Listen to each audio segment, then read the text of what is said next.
We still don't get paid what I believe we're worth. I had secretly been wanting to try health coaching. Women have been dropping out. Your body is the next frontier of liberation. You have to monetize. We buy into this idea that anyone can do this. Your body becomes proof. Whether or not we're trying to sell a service or a product, all women are brands. Now I'm a health coach. My name is Kyla Tova, and this is Your Body, Your Brand. Prologue. In 5, 4, 3, 2, 1. So, I am here today with Jennifer Saminathen, who is starting her yoga journey tonight. So, welcome. Thank you. Thanks for having me. Yeah, I'm so excited. So, let's kind of dive into this. So, I am interested in hearing a little bit about in late 2017, I started going to writing meetups to work on this podcast. They were largely attended by women, although sometimes men showed up to work on their sci-fi novels. I live in Silicon Valley, after all. During one meetup toward the fall of 2018, I ended up sitting across from a woman with whom I instantly clicked. Before we started writing, we shared with one another the projects on which we were working. Me, this podcast. Her, a blog about travel and her mindfulness journey. It turns out that she, like me, had recently dropped out of the corporate workforce. Further conversations revealed that she was planning on becoming a yoga teacher, and I asked her if she would be interested in sharing her journey with me and the podcast.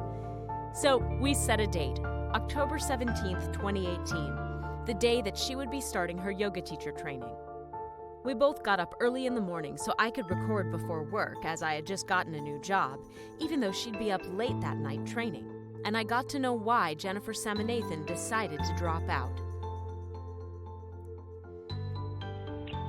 Oh, okay. How I got here. So let's first start about, I was actually working in corporate for 7 years.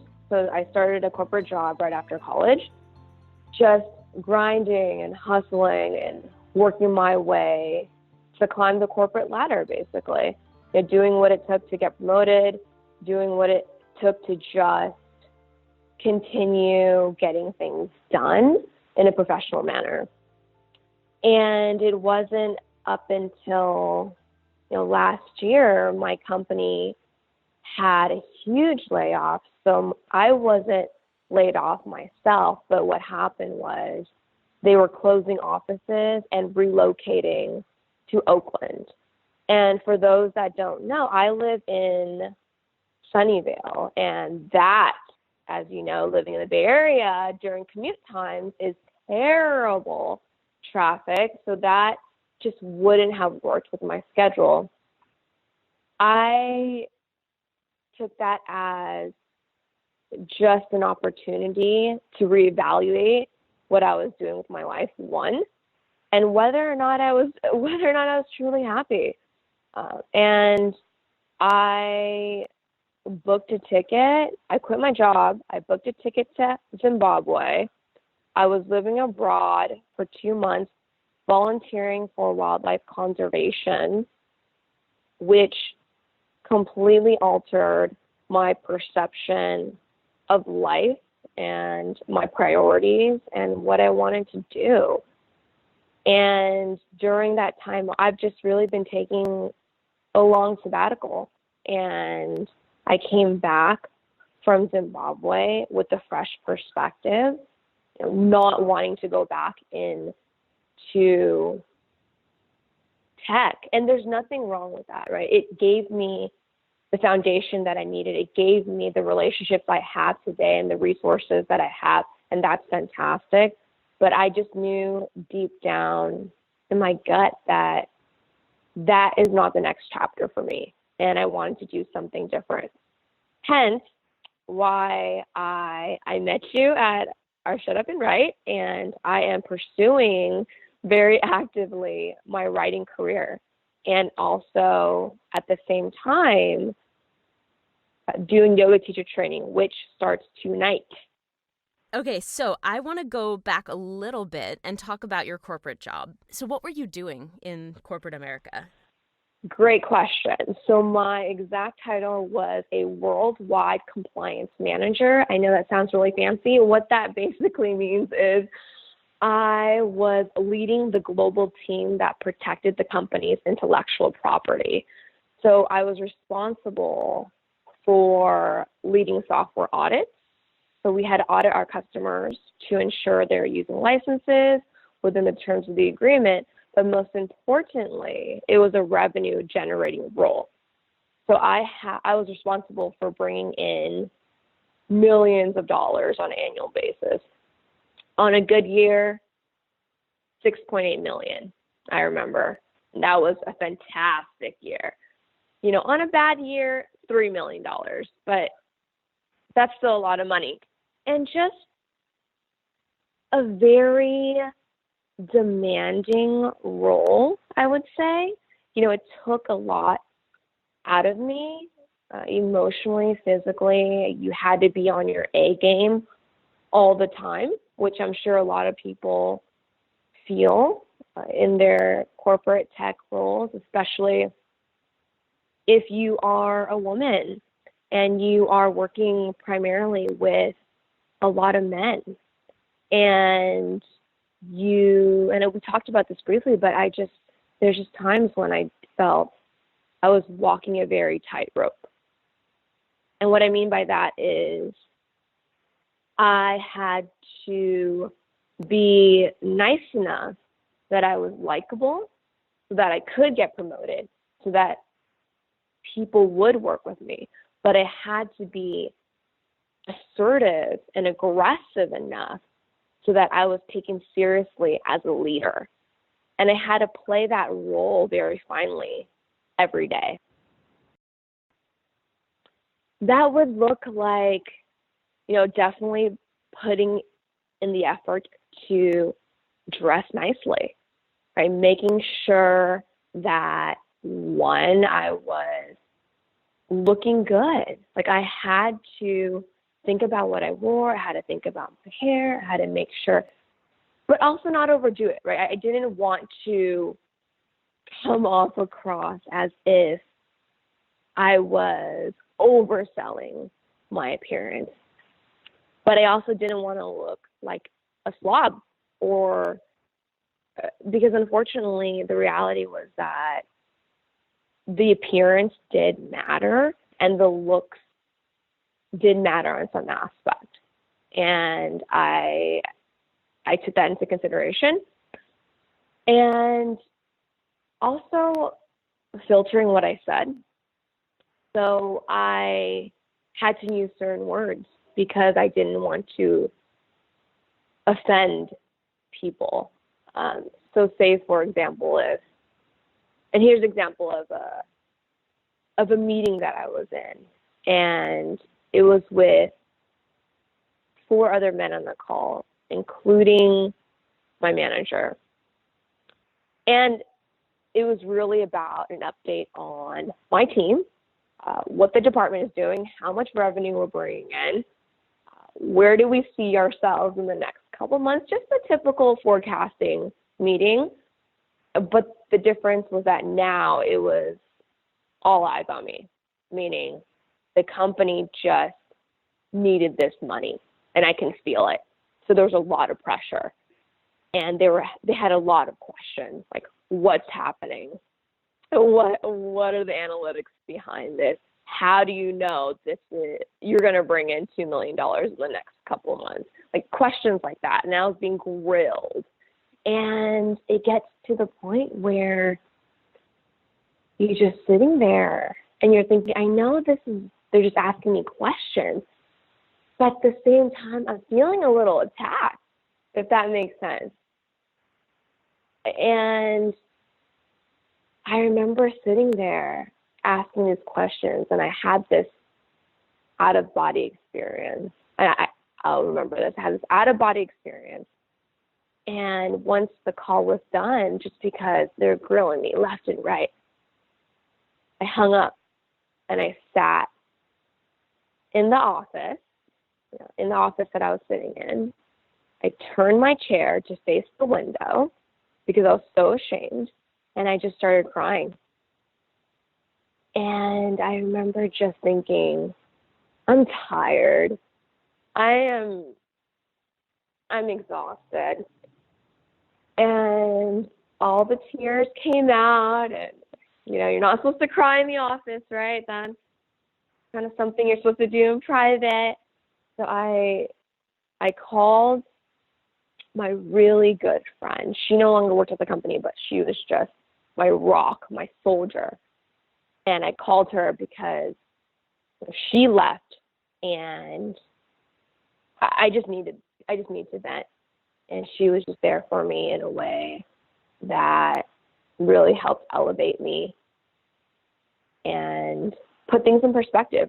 Even after that, I still stayed. I stayed, and now that I think about it, I stayed for probably a year after that event, just fighting. I think that's the mentality. I kept feeling as if I had to fight. Yeah. Why did you feel that pressure to continue fighting? I felt like I had to prove myself, and I don't know how to, let me think about this. Because I was the only female amongst so many men, and quite frankly, I loved my executive, I loved my manager, and I didn't want to let them down. We had a great relationship, but and internally, I felt pressure as well. Like I had to just show them. I don't know. I had to just show that, you know what? I am young. I am a female, but I can rock this. And it was just this daily act of continuing to prove myself, to almost feel as if I deserve this, now that I'm saying this out loud.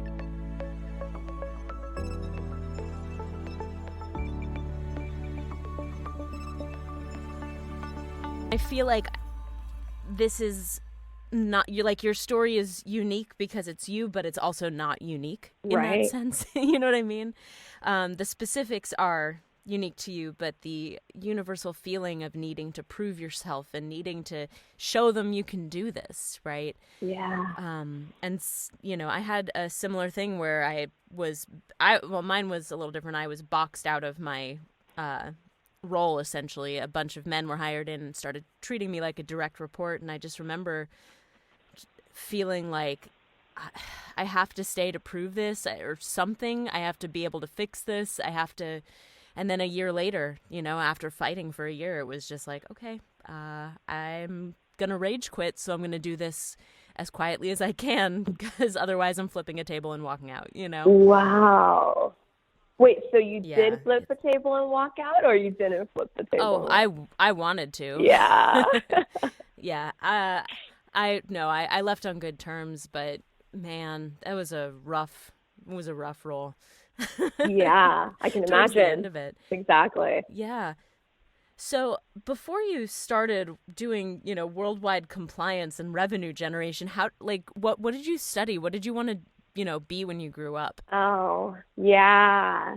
So I, as a child, just loved reading and writing. Mm-hmm. And I had a journal. I kept a diary. I wrote it in every day. English was always my favorite subject in school. And this just happened a few days ago. So as I mentioned, I am seriously just pursuing my career in writing at this moment and just following my passions and following my dreams. Well, that isn't easy every single day. There's going to be days when you look up and you're thinking, what am I doing? This is harder than it looks, right? You know how I feel. And you want to give up. And I was cleaning my car. And my car was just a mess in the trunk, by the way. I was cleaning my car, and I pick up and I find a high school short story that I wrote. And I read over the teacher's comments, and she said, Jennifer, this is writing to be proud of. And for some reason, I told myself, I haven't cleaned my trunk in forever. After all these years, just as a reminder that I love this. I love doing this. And somewhere along the way, I probably got caught up in life, like we all do, right? I got caught up in achieving and performing, and I lost sight of what I actually wanted to be when I was younger. And that is an author, is a writer. So I went to college and majored in business management, and through graduation and landing an internship at a big tech company in the area, and then that led to another opportunity, which led to, and it just was a cycle of jumping from one opportunity to the next without taking a breath, really.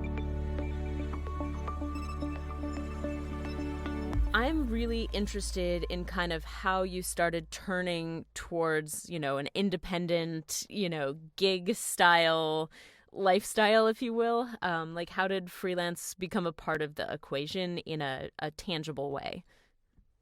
So I wouldn't say that it is at this point in a tangible way, meaning I don't have it all figured out at this point at all. And I think that's the beauty of how much I've grown and what how my perspective has changed, is because I don't need to see the entire staircase before I take that first step. Meaning I am okay with the uncertainty. Back then, the uncertainty and the messiness would have drove me nuts. I would try to control and manipulate every situation and aspect of my life, thinking if everything was just perfectly laid out, then I would be okay. So to answer your question, right now it just, I guess I had to almost lose everything, meaning I came back from Zimbabwe. I reevaluated my life. I said, okay, I can no longer continue living in my beautiful apartment in Los Gatos. I needed to come to terms with that, let it go, especially if I was serious about starting a new career and doing what I was passionate about. I had to let go of my apartment, which was very difficult for me. And to let that go, I had to just sit down and take a good look at my life and think, okay, what do you want to do? What's the next step? You want to do this? You got to go all in. That's what I told myself. You got to go all in. You got to burn your boat.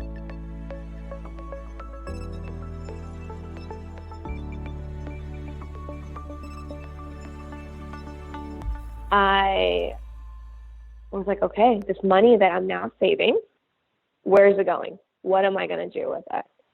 And I started investing in a writing coach, a very expensive writing coach, which I love, by the way, who has completely changed and altered my craft and the art of it, but completely worth it. And I then also invested the rest of the money that I had into yoga teacher training, because I figured, this is something that I also love doing. And if anything, through this journey, it will deepen my practice and allow me to learn more about myself. So I don't know at the end of this if I'm going to be a yoga instructor or what will happen. I just know that I needed to make moves in that direction, or else I was going to continue feeling stuck. How did you find out about getting a writing coach or doing yoga training? I'm really interested in kind of what influences you had to say, oh, there are other people who've burned their boats. There are other people who can help me make this happen. Yeah, that's a great question. So I will tell you that when I decided to leave my job, what I did was I wrote a story on how deeply unhappy I was with my current role, why I'm leaving to live abroad for a few months, what this means to me. And I ended up sharing the story. My network then shared it with their network. So now everyone was rooting me on in the most beautiful way. I felt so much love. I felt so much support. And people reaching out to me that I haven't talked to in forever, just saying, I want to do that too. Like, I want to take that risk. I want to quit my job. I want to pursue my passions and my dreams. But I have a family. I have a mortgage. I have obligations. And I'm not in the same situation that you're in because I have so many things I need to take care of. And I get that, right? I sympathize with that. And I came back, and now people are asking the cliffhanger. So, are you going to go back? Like, what's happening? Are you, what are you going to do now with your life? And I then felt even more inspired because it was this moment of, I can't go back. And I'm not saying later down the line things aren't going to change, but right now I can't go back into tech because I have to be the one, meaning I have to walk the walk and show not only myself, but just people that, hey, there's more to life than just the hustle and the grind of being at a job that you don't like, quite frankly. It takes a lot of courage to step out and do what you want to do.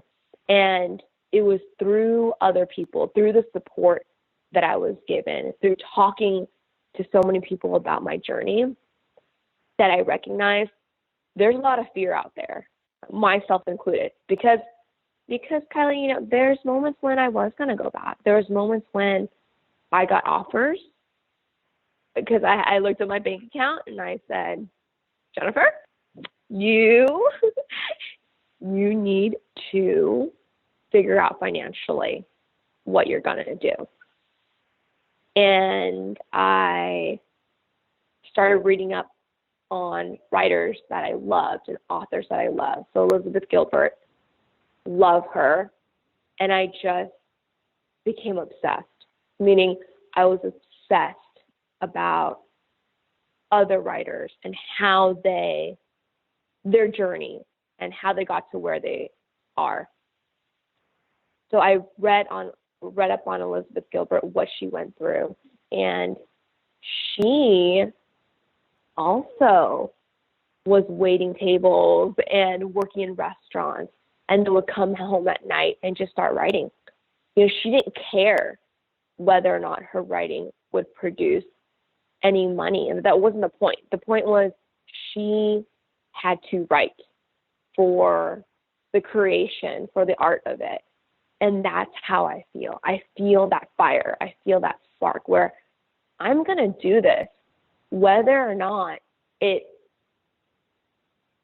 grows into something bigger, which I hope it does, because I feel the message is so strong. But I'm going to do this regardless of what happens. And that's when I knew. I was like, I know my heart is in the right direction because I would lose it all to do this.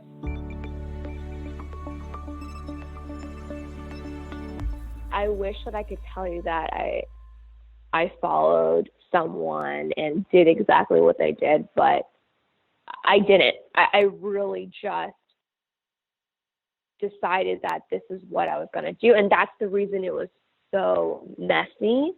And there's moments that were not pretty, right? There's moments when I was crying on the floor, figuring out what am I going to do next. because I had no clear direction. And that's the thing. It's becoming clearer for sure. But initially in those first couple months, I was still figuring it out. I was still thinking, first of all, where am I going to live? Right? And what am I going to do for money? How am I going to sustain doing what I'm doing? What I did start doing that was actually very helpful was I started listening to podcasts. Yes, I did. And I was listening to them multiple times out of the day, and just things that would inspire me. So I listened to a lot of the Oprah podcasts. I listened to podcasts from women who were creating their own companies, and how in the first couple years, authors would write things that no one would read. Like, they didn't really have an audience, and that didn't matter. They just continued to write. Do you know which podcasts were specifically? I'm really curious, kind of which ones showed you that this was the way, besides Oprah, obviously. Yeah, so I will admit I listened to Oprah heavily just because it was Oprah's Super Soul Conversation, to be exact. She just interviewed people that just talked about following your soul, trusting your intuition, what to do when you hit those moments of darkness, whether you are going in the right direction. So it was just things that I needed to hear and I needed to connect with at that time. I also listened to Rachel Hollis. I don't know if you've heard of her podcast called Rise.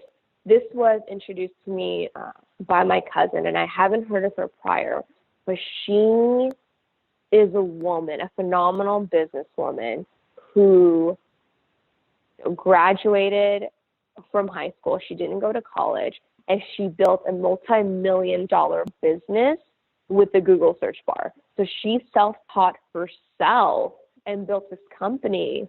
She grew up in a very religious home. So her father was a pastor, and she grew up performing and achieving because when daddy was around, she had to be this perfect child almost. And then when he was gone, she had to just stop talking. So she carried a lot of that with her in the business world. So she was killing it. She was just doing so well as a company, but whenever anyone asked her about it, she almost didn't like talking about it because of her upbringing. And she would downplay the success of her hard work and all the sweat she put into her company. And I think that's the message is, why do we do that? Why do we, as women, downplay how much work we're putting into something or downplay our success?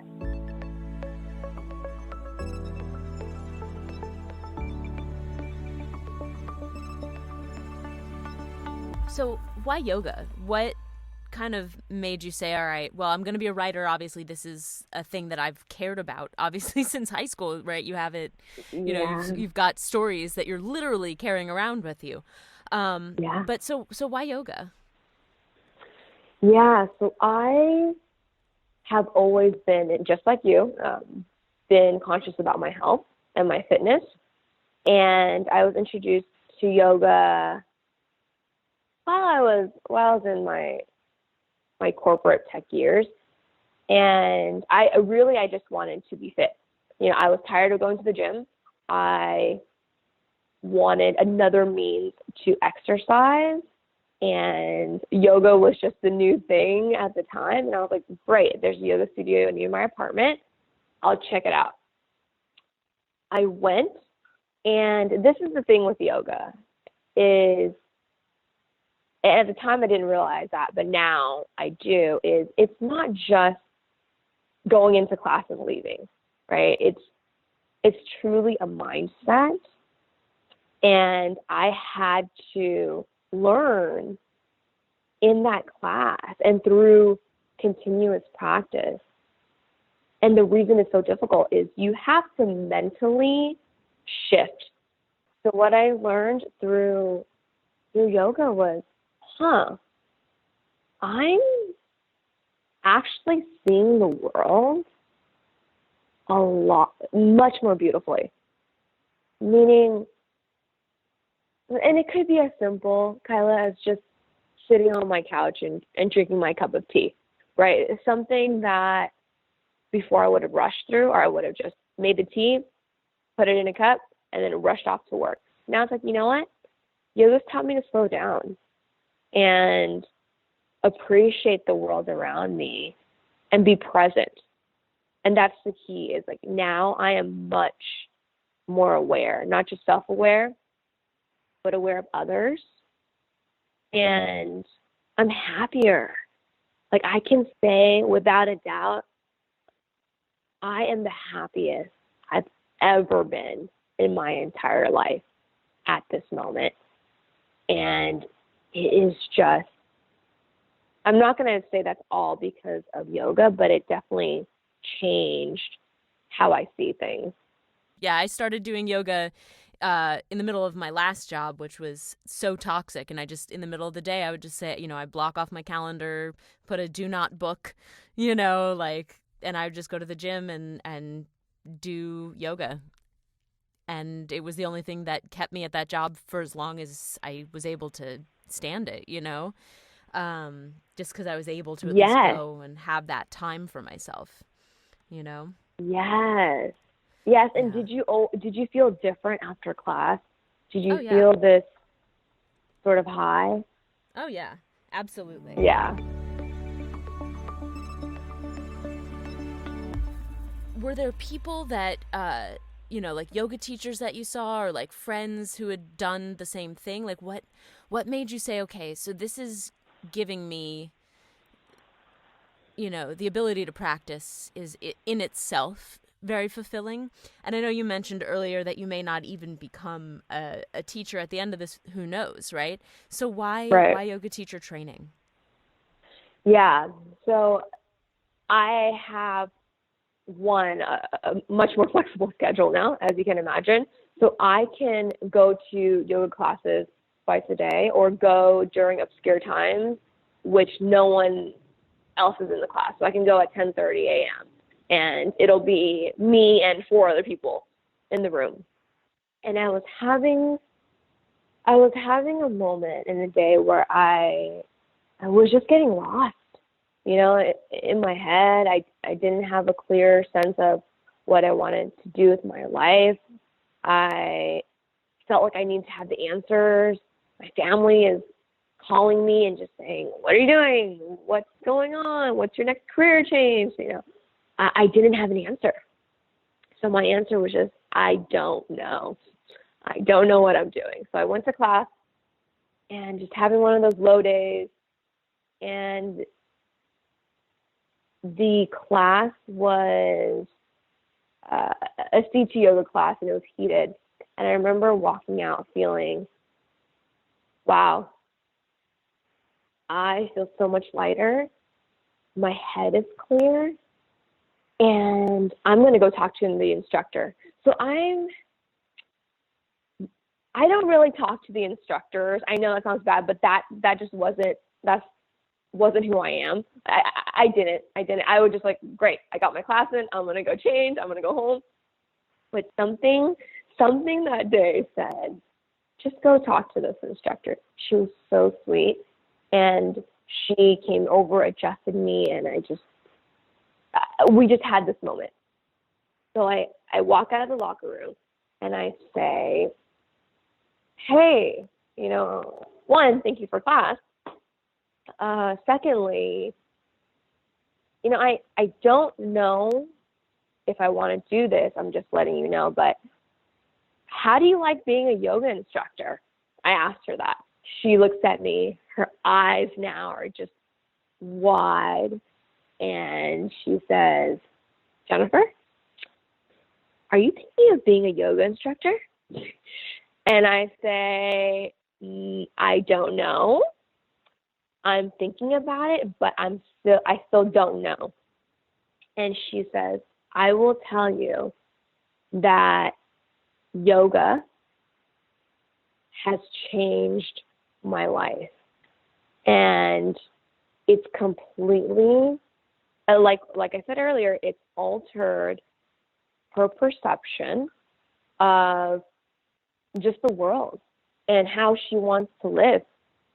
And she told me that what you can do is sign up for the training and go through this journey, right? It's a 200-hour yoga training journey. It's pretty intense. And come out of it a completely transformed person. You don't have to teach. There are people who go through this training and end up not teaching because they feel it's not for them. However, I haven't heard of anyone that said they regretted just going through training. So it was really from that instructor that I decided to talk to that day that just changed my mind. And there's times when I wanted to back out, right? I had a moment when I was like, are my finances going in the right direction, right? You got to think about that stuff.